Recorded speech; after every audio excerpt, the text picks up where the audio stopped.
د مطالعې ارزښت کتاب د بشر یو لویه اختراع ده. لیکوال شعیب عادل.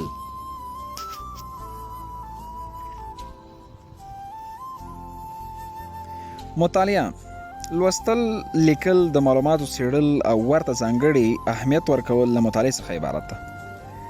انسان د معلوماتو زیاتوالو او د ځان خبرولو لپاره مطالعه کوي.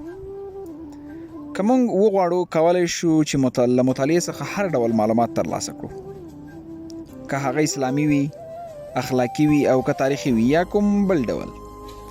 هره ټولنه پراخې مطالعې ته اړتیا لري. د هرې ټولنې د پراختیا عمده لامل مطالعه ده. د مطالعې په واسطه موږ کولی شو چې خپل حق او د ټولنې د نورو وګړو حق وپېژنو، ترڅو یو بل ته خپل متقابل احترام ولرو. پوهان وایي که غواړئ د یوې ټولنې د پرمختیا لاره بنده کړئ، نو له علم او کتاب څخه یې لرې وساتئ، ځکه چېرته چې علم نه وي هلته پرمختګ نه وي. همداراز په قرآن کریم کې او اسلام کې د مطالعې، لیکل او لوستلو ته ځانګړی اهمیت ورکړل شوی.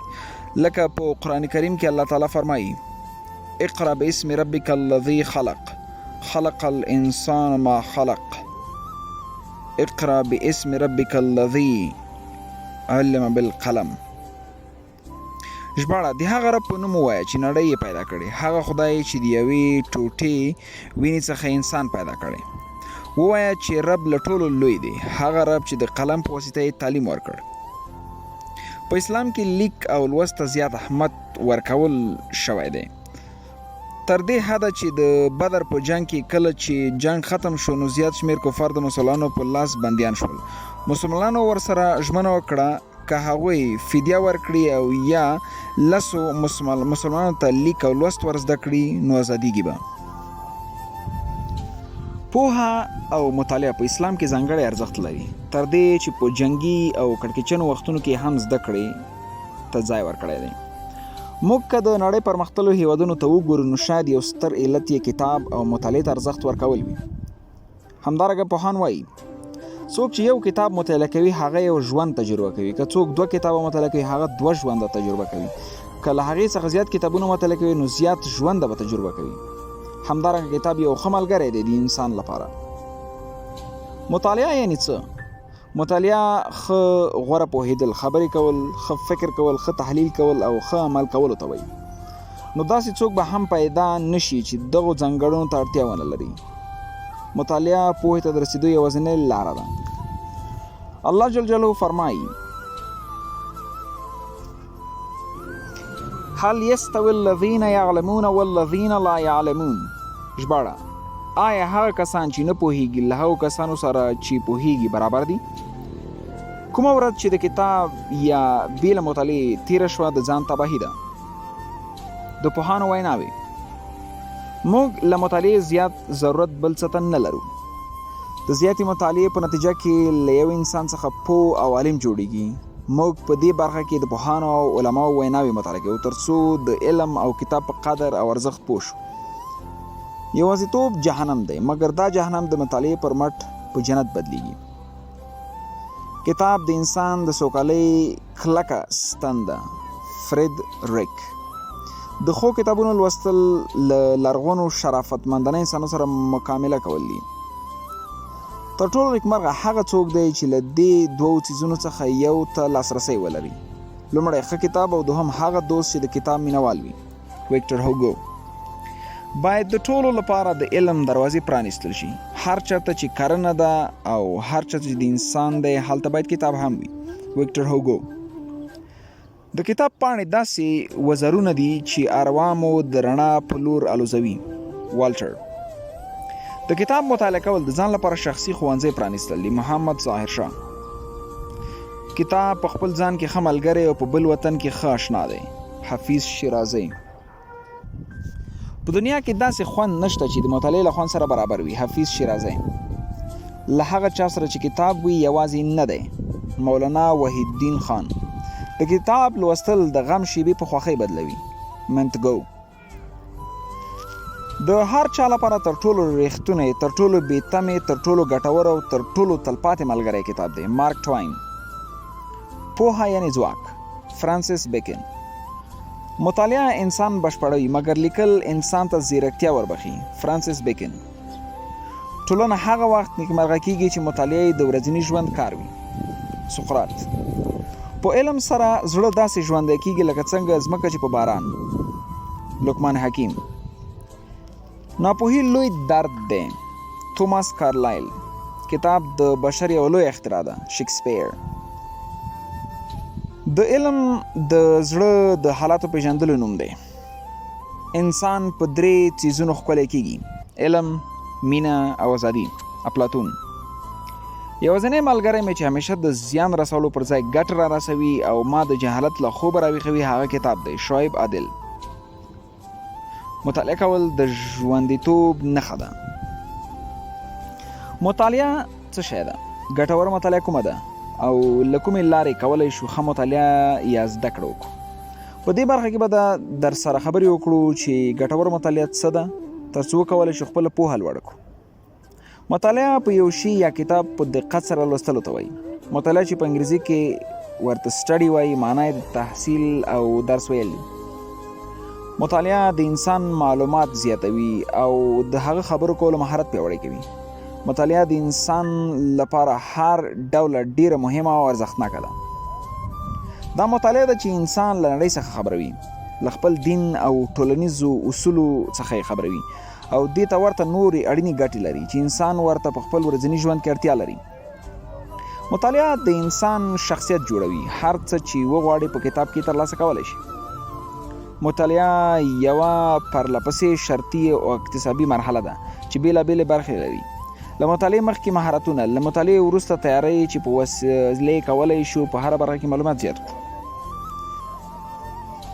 په مطالعه کې تر ټولو مهمه خبره دا ده چې له مطالعې سره ځان عادت کړو تر څو مطالعه مو د ورځنیو چارو یوه برخه وګرځي.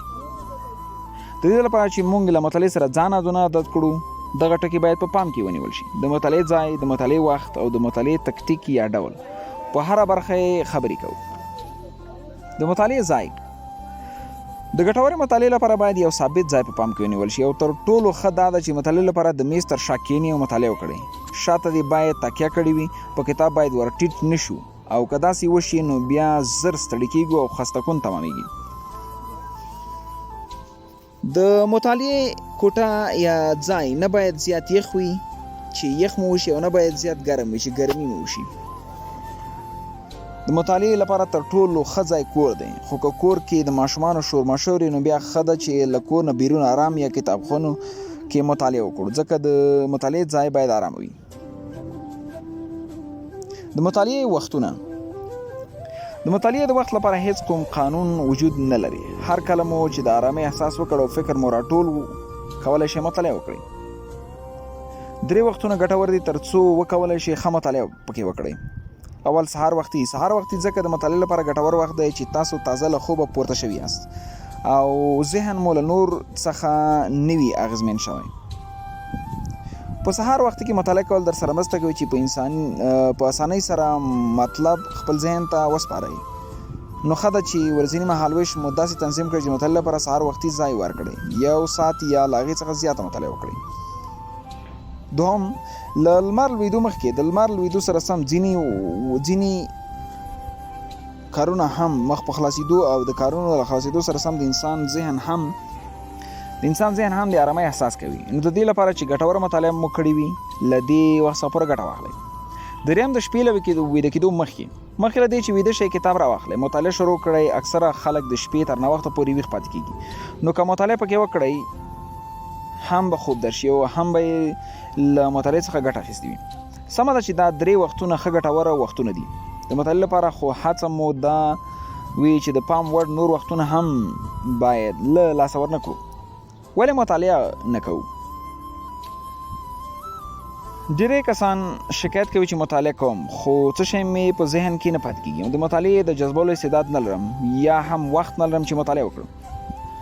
زمونږ په فکر دا یوازې بهانې دي چې له مطالعې څخه ځان خلاص کړو. د ارواپوهنې په اند 3 ډوله ذهنونه شته: کمزوري، متوسط، قوي. خو انسان کولی شي چې د مطالعې په تمرین سره د خپلې حافظې د جذب مقدار لوړ کړي. یعنې په مطالعې کول سره کمزوري ذهن متوسط په قوي ذهن بدلیږي. نو سړی ویلی چې په نړۍ کې هیڅ کمزوری ذهن وجود نه لري، یوازې هغه حافظې ښه کار او قوي چې تمرین شوی او روزل شوی وي. د مطالعې پر مهال ځینې سپارښتنې: باید په چوکۍ کې تکیه وکړو، باید ژیړه روښنایي وي، د کتاب او سترګو ترمنځ باید د 30 نه تر 40 سانتي متر پورې لرېوالی وي. د مطالعې پر مهال ځینې مهم ټکي باید یاداښت کړل شي.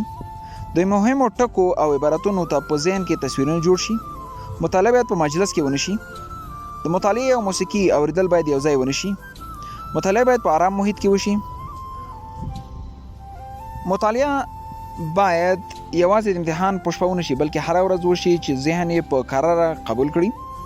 د خوراک په وخت کې باید مطالعه ونه شي. د خوب پر ځای باید مطالعه ونه شي. د وسواس او اضطراب په حالت کې باید مطالعه ونه شي. د مطالعې لپاره باید لومړی ذهن آماده ووسو. د کتاب د لیکوال او د محتوا پیژندنه، د مطالعې په هکله له خپلو شته تجربو څخه استفاده کول، له ځان سره سوالونه کول، په اخري کې له ځان څخه امتحان اخیستل، د سواد د ټیټوالي عامل، د مسلکي استادانو نشتون، د کتابتون، اخبار، مجلې، رادیو او تلویزیون نشتون، کمزور اقتصاد، د کورنۍ د غړو ډیرښت، د کورنۍ د غړو ناسمه رویه، د زده کړالانو او محصلینو سره په صنف کې د درس ته نه توجه او نوټ اخیستل، د ټولنې لرېوالی له کتاب سره. اعصاب یا ذهن په 3 شیانو کمزوری کیږي. د انسان په وجود کې اعصاب یا مغزه تر ټولو مهمه برخه ده چې ټول بدن ورڅخه کنټرولېږي او د انسان ټول چارې او فعالیتونه د همدغې ناحیې څخه کنټرولېږي. دلته لاس هغه ذکر کوو چې د انسان اعصاب کمزوري کوي، په ځان کنټرول کموي، چې عبارت دی له اول سهار چای نه څښل. هغه خلک چې سهار چای نه څښي په بدن کې د شکرې اندازه راښکته کیږي، په نتیجه کې دماغو ته په کافي اندازه مواد نه وررسیږي او دماغ کمزوري کیږي. دوم، زیاته ډوډۍ خوړل. هغه کسان چې زیاته ډوډۍ خوري د هغوی دماغ قوت ضعیف کیږي. دریم، سګرټ څکول. د سګرټ او نور نشهیي مواد استعمال دماغي قوت راکموي او د الزایمر یا د هیریدو ناروغۍ پیدا کوي. څلورم، د بورې څخه زیاته استفاده کول. د بورې زیاته استفاده د پروتینو او نورو غذایي موادو د استفادې مخنیوی کوي او په نتیجه کې دماغي رشد سوکه کوي. پنځم، ککړه هوا. د انسان دماغ په وجود کې تر ټولو زیات اکسیجن مصرفوي او ککړه هوا د دې سبب کیږي چې دماغ په کافي اندازه اکسیجن ترلاسه نه کړي. په همدغه دلیل دماغ موثرتیا کمیږي. شپږم، د خوب څخه محرومتیا او خوب کموالی. خوب دماغ ته اجازه ورکوي چې استراحت وکړي او د اوږدې مودې لپاره د خوب نه کول د باعث کیږي چې دماغ حجرې مړې شي. د خوب پر مهال سر پټول. کله چې د استراحت پر مهال د انسان سر پټ وي نو دماغ کې د اکسیجن کچه راښکته کیږي او د کاربن ډای اکساید کچه لوړیږي چې پر دماغ باندې سخت تاثیرات غورځوي. اتم، د ناروغۍ پر مهال د دماغ څخه کار اخیستل. د ناروغۍ پر مهال دماغ څخه کار اخیستل یعنی مطالعه کول او په دماغ باندې فشار راوستل دماغ په موثروالي کې کموالی راولي. نهم، د هڅونکو فکرونو نشتوالی. انسان باید تل هڅونکي فکرونه په ذهن کې ولري تر څو ذهن تربیه کړي. د دغو هڅونکو فکرونو نشتوالی په صورت کې ذهن کمزوری کیږي. لسم، لږې خبرې کول. ادبي او علمي محاورې د ذهن په انکشاف کې مرسته کوي، نو بې له ځایه خبرو ډډه وکړئ او له ښو علمي شخصیتونو سره ناسته ولاړه ولرئ. په کومو وختونو کې باید مطالعه ونه شي؟ په ځینو وختونو کې باید مطالعه ونه شي ځکه ځینې وخت د انسان فکر او سوچ خراب وي. کله چې فکر او سوچ خراب وي نو توجه به مو بل ځای کې وي او کله مو چې توجه بل ځای کې وي نو تمرکز مو مطالعه کې نه کیږي. کله چې تمرکز په مطالعه نه وي هغه بې ګټې مطالعه وي. د مطالعې پر مهال زموږ ټول تمرکز په کتاب او مطالعه وي. په لاندې وختونو کې باید مطالعه ونه شي. د غصې او قهر په وخت کې مطالعه ونه شي. د میوزیک یا رادیو اوریدلو په وخت کې مطالعه ونه شي. په وږې خېټه کله چې مو خېټه زیاته وږې وي نو مو توجه مو خرابوي او په دې حالت کې مطالعه ونه شي. د زیاتې ډوډۍ خوړلو وروسته یا په ډاک نس مطالعه ته کېناستل مناسب نه دي. باید 15 یا 20 دقیقې وروسته مطالعه ته کېنو. کله چې ډیر خوب درځي یا د خوب د راتلو پر مهال په دې وخت کې مطالعه ونه شي. د ټلویزیون یا د کوم فلم کتلو پر مهال باید مطالعه ونه شي. د یو مضمون له ختمېدو سره سم د لاسه بل مضمون مطالعه کول باید ونه شي. د خوب په ځای کې مطالعه باید ونه شي. په هغه ځای کې باید مطالعه ونه شي چې زیات شور ماشور وي. د سټرس یا د رواني فشار پر وخت مطالعه ونه شي. د مطالعې ګټې: مطالعه یا کتاب لوستل هیڅ نه زیان او توان نه لري بلکې انسان ته زیاتې او بشمیره ګټې لري. د انسان ذهني تشویشونه، مشکلات او نور زیاتې ستونزې له منځه وړي او انسان نورمال حالت ته راګرځوي. ځکه کتاب یا مطالعې سره موږ خپلې نیمګړتیاوې پیدا کوو او بالاخره هغه له منځه وړو. موږ له کتاب یا مطالعې څخه د خپل شخصي ژوند او ټولنیز ژوند په تړاو هر اړخیز مطالعه ترلاسه کوو. موږ د ژوند په هره برخه کې د یو شي مثبت او منفي ګټې په پام کې نیسو. په دې برخه کې موږ د کتاب یا د مطالعې د ګټو په اړه مثبتې لارښوونې بیانوو په لاندې ډول. مطالعه یو فعاله ذهني تګلاره ده. مطالعه تمرکز زیاتوي. مطالعه په ځان باندې د باور د رامنځته کېدو سبب ګرځي. مطالعه د فردي انضباط د ډیرښت سبب ګرځي. مطالعه خلاقیت زیاتوي. مطالعه تاسو د شونتیا درکوي ترڅو د موضوع په اړه تړاو خبرې وکړئ. مطالعه ارزانه بوختیا ده. مطالعه تاسو د امکان درکوي ترڅو خپل اختیار مطلب زده کړئ.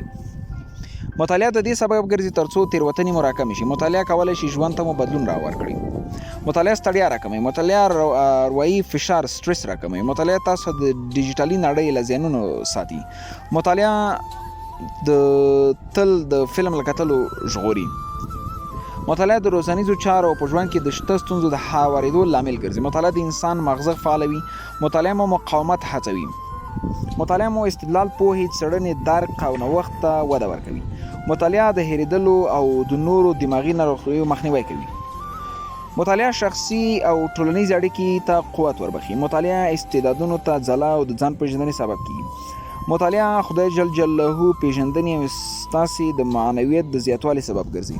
مطالعه زموږ د ټولنې د پرمختګ سبب ګرځي. مطالعه زموږ د ټولنې فرهنګ لوړوي. مطالعه د بیلابیلو فکرونو د رامنځته کېدو لامل کیږي. مطالعه د مغزو ښه ورزش ده. مطالعه کولی شي هغو وختونو ته مو ورسوي چې په ژوند کې ورته د رسیدو هیله لرئ. مطالعه یا کتاب لوستل د ژوند کولو هنر را زده کوي. مطالعه له تاسو نه ژبور، وینوال او ښه خبریال جوړوي. مطالعه ستاسو په ژوند کې د تېروتنو د کموالي سبب کیږي. مطالعه مو له فصاحت او بلاغت څخه برخنوي.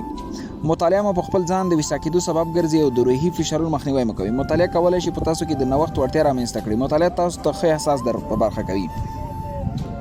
مطالعه ستاسو د خوښۍ سبب ګرځي. مطالعه تاسو ته ټینګښت دربخي. مطالعه ستاسو فکري تمرکز ډیروي او وده ورکوي. مطالعه ستاسو شخصیت ته وده ورکوي. مطالعه غوره تفریح ده. مطالعه د پوهې لپاره تهداب او پوړ جوړوي. مطالعه حافظه پیاوړې کوي. مطالعه مو په موخو ټاکلو کې او په ستونزو برلاسه کېدو کې مرسته کوي. مطالعه انسان ته ښکلا وربخي. مطالعه ستړیا او ناخوښي له منځه وړي. مطالعه مو پر نفس باوري کوي. باور مو لوړوي. مطالعه ولې باید ځان او ځوانان مطالعه وکړي؟ اسلام سپېڅلی دین علم، پوهه او زده کړه د یوې ټولنې د ودې او بقا لپاره یو ښه لامل ګڼي. د اسلام مبارک دین ستر پیغمبر حضرت محمد صلی الله علیه وسلم نه روایت شوی دی چې یوه ورځ پر ما تېره شي خو زما علم او پوهه پکې زیاته نه شي، زه یې مبارکه ورځ نه ګڼم. انسان لپاره ښه ده چې له کتاب سره وپېژندل شي، ځکه چې وده ورکوي او د حرکت لپاره یې چمتو کوي. غیر درسي مطالعه د ځوانانو ذهن فعالوي او فکري کچه یې لوړیږي. کله چې د زده کوونکو فکري کچه لوړه او ذهن یې فعاله شي، نو د ښوونځي درسونه د زده کړې امکان لا پسې زیاتیږي. یعنې د هغه د ذهن د ریاضي، تاریخ، ادبیاتو او د نورو د زده کړې لپاره ښه چمتووالی لري. دا هغه څه دی چې ډېر ځله په تجربو سره په اثبات رسېدلي وي. ښه زده کوونکی چې د خپلې درسي مطالعې ترڅنګ غیر درسي کتابونه هم لولي لاندې ځانګړنې لري. د پراخې انګیرنې او فکري کچې لرونکی وي. ذهن یې د زده کړې او یادولو لپاره فعالوي. د لغاتو زیرمه یې بشپړېږي. د سترګو د لید یو نوې برخه یې پر وړاندې پرانیستل کېږي. د ښوونځي د درسونو زده کړې لپاره یې چمتووالی زیاتېږي. د مطالعې ارزښت. که موږ هر څومره زیات ارزښت مطالعې ته ورکړو، په همغې اندازه به زموږ پوهه او علم زیاتېږي. هر څومره چې مطالعې ته ارزښت ورکوو، هومره به د ژوند په اصولو او ځان په پېژندلو پوهېږو. همدارنګه علما بن جوزي رحمه الله له مطالعې سره زیاته مینه درلوده.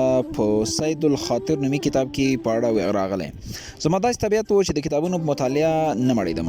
کله چې به مې پر یو کتاب سترګې ولګي، نو داسې به راته ښکارېده لکه خزانه چې لاسته راغلي وي. که ووایم چې له 100,000 څخه مې زیات کتابونه لوستي دي، نو تاسو ته به زیات معلوم شي. په دې وخت کې زده کوونکی وم. له دې کتابونو مې د سلفو ټول اخلاق او خویونه معلوم کړل. پرته له دې کتابونو په اړه معلومات ناممکن و. په انساني ژوند کې خصوصا د علم په ډګر کې مطالعه او د کتاب ځانګړی ارزښت لري. د نړۍ هر عالم ورته په احترام قایل دی او کتاب د یو رښتوني ملګري په توګه ګڼي. مطالعه د انسان په ژوند کې د مثبت بدلون ضمانت کوي او تل مطالعه کوونکی د انساني نړۍ د تیرو کړنو او لاسته راوړنو نمایندګي کوي. مطالعه کوونکی د علمي کچې په لوړوالي او د هغه په شخصیت جوړونه کې رغنده رول لوبوي. کتاب او مطالعه د انسان لپاره سالم مصروفیت بلل کېږي او له ډېرو بې ځایه کړنو څخه یې په امن کې ساتي. مطالعه او د کتاب لوستل انسان د ښو اخلاقو په جامه سمبالوي او په ټولنه کې د اجتماعي ژوند له تیرو کړو وړو او کارنامو یې خبر ساتي.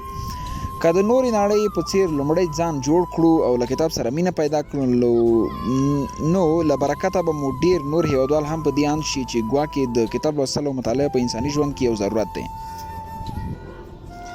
ابن خلدون وایي علم او تدبر د انسان د ذهن، ټولنیز ژوند او روحي ژوند کې یووالی رامنځته کوي او د فطرت غوښتنه هم ده.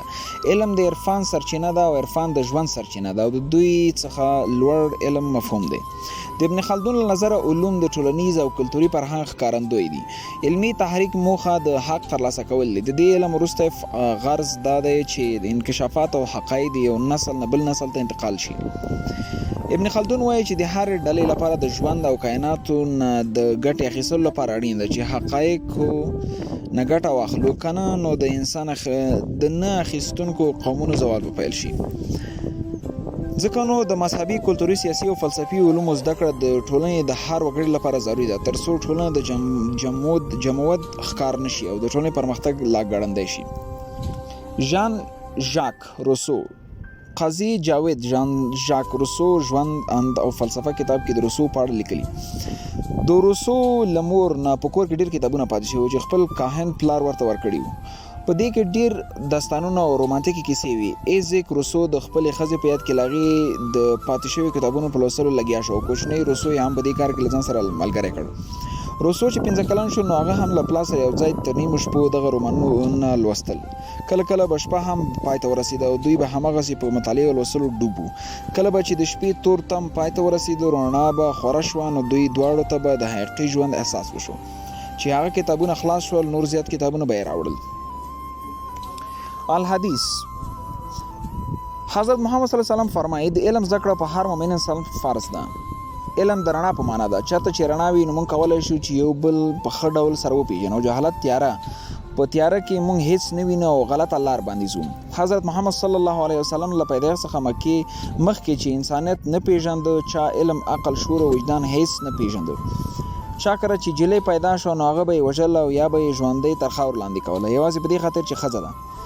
دا به سبا د بل چا کره ناسته او زوم به یې او نورې زیاتې خبرې، خو د دوی دومره فکر هم نه و چې دا زموږ ښځې موږ ته ناستې نه دي. جهالت آخري اوج ته رسېدلی و. خو کله چې زموږ خوږ پیغمبر حضرت محمد صلی الله علیه وسلم پیدا شو نو خدای جل جلاله هم هغه جهالت ختم کړ او په ټولنه کې د سبا لمر راوښکاوه. د جهالت ټغر ټول شو. اسلام د تسلیمېدو اصول امن دین دی. له مطالعې مخکې باید یو څو مهم ټکي په نظر کې ونیول شي. ورځنی تقسیم اوقات درلودل. تر هر څه مخکې باید د ځان لپاره یو تقسیم اوقات ولرئ، ځکه تقسیم اوقات درلودل اړین دي. که تقسیم اوقات ونه وي نو نشو کولی چې ورځني کارونه په صحیح منظم ډول پر مخ بوځو. نو په اسانۍ سره کولی شو ورځني کارونه مخ ته بوځو. نو تر هر څه د مهمه تقسیم اوقات پلان درلودل مهم دي. دوم، په کوم ډول ځای یا چاپیریال کې مطالعه وکړو. دلته د انسان د خویونو له یو بل سره فرق لري. په څو برخو ویشل شوي دي، ځکه هر یو جلا جلا ځایونو کې مطالعه کول خوښوي. ځینې زده کوونکي په ارامه فضا کې مطالعه کوي، ځینې زده کوونکي په مجلس کې مطالعه او درس زده کولی شي، ځینې بیا داسې زده کوونکي هم شته چې ګوشکي په غوږونو کې ږدي او خپلې مطالعې مختبې او درس زده کولی شي. ځینې داسې محصلین هم شته چې کله قدم وهي نو ښه مطالعه کوي او درس هم یادېږي. کوم ډول کتابونه مطالعه کړو. دلته هم یو جلا خوی او خصلت لري. هر څوک د مخکې باید اسلام کتابونه مطالعه کړو. هر څومره مطالعه وکړو، که د اسلام باره کې مطالعه ونه لرو، دا بې ځایه هڅې دي، د وخت ضایع ده. خو په اسلامیاتو کې باید هم مطالعه ولرئ. دا ځکه چې څوک درنه پوښتنه وکړي جواب باید ورکړی شي. د ځینو ناولونو ډېر خوښیږي او کولی شي ناولونه تر بل هر کتاب ښه مطالعه کړي. ځینې بیا هماغه د خپل مکتب پوهنتون کتابونه مطالعه کوي، نورو کتابونو ته خاصه توجه نه کوي. بهتره ده چې خپل مسلک پراخه مطالعه وکړي. ځینې باید داسې دي چې هر کتاب مطالعه کوي، مثلا اسلامي ناول، پوهنتون یا مکتب یا داسې نور کتابونه. مطالعه څه اهمیت لري؟ د مطالعې ګټې ډېرې زیاتې دي. که موږ هر څومره د مطالعې ګټو په اړه ولیکو بیا هم کم وي. که تاسې په خپل چاپېریال کې هغه وګړي چې مطالعه کوي او هغه چې مطالعه نه کوي سره پرتله کړئ، د مطالعې ارزښت به درته معلوم شي. ځینې کسان چې مطالعه هم لري، منظم ښوونځي او پوهنتون هم لوستلی وي، خو په خپل مسله کې دومره وړتیا نه لري لکه هغه شخص چې پراخه مطالعه کړې وي او د خپلې شخصي مطالعې پر مټ یې ځان تر یو ځای رسولی وي. دا کسان شاید له پوهنتون څخه هم فارغ نه وي، خو وړتیاوې د هغه فارغانو کسانو په نسبت ډېر زیاتې وي چې مطالعې ته یې شا کړې ده. مطالعه د دې لپاره وکړئ چې معلومات او ورسره په څنګ کې د ژبې فصاحت او بلاغت مو زیات شي. د دې لپاره مطالعه وکړئ چې څنګه مقابل شخص در څخه متاثر شي، او هم څنګه کولی شي چې خپل مقام مقابل چې د خپل فصاحت او بلاغت له وجې تاثیر لاندې راولي. په ټوله کې ویلی شو هغه څوک چې منظم پلان لري هغه کولی شي په ډېر اسانۍ سره خپلو ورځنیو کارونو او ورسره خپلو مطالعې پر مخ بوځي. همدغه شخص کولی شي چې په راتلونکي کې د خپل ځان، کورنۍ او هېواد لاسته راوړنې ولري. مختلف ډوله کتابونه مطالعه کړئ چې معلومات مو لا زیات شي او په غونډو کې د خبرو قابلیت په ځان پیدا کړئ. څومره چې مطالعه کوئ هغومره ذهن ارتقا کوي. که مطالعې ته مو زړه تنګېږي نو خیر دی، په ورځ کې حد اقل 1 عنوان مطالعه کوئ، په دوهمه ورځ 2 عنوانه مطالعه کړئ او په دریمه ورځ 3 عنوانه مطالعه کړئ. ضروري نه ده چې تاسو د خامخا کتاب 10 صفحې مطالعه کړئ. څومره مو چې له وسه پوره وي هغومره مطالعه وکړئ. که مو همداسې هره ورځ 1 عنوان اضافه کاوه نو بیا به دومره مطالعې ته زړه نه تنګېږي. بیا به داسې ورځې راشي چې بغیر له مطالعې به مو ساعت نه تېرېږي او هر کتاب چې ور په مخه درته راشي هغه به مطالعه کوئ. ژوند بدلون ته اړتیا لري او بدلون بغیر له مطالعې څخه هیڅ امکان نه لري. د کتاب پای. شخصي نظر ښه کتاب و، خو باید د ذکر وکړم چې بعضې موضوعات ورڅخه پکې تکراري راغلي وو. منوردین لکنوال.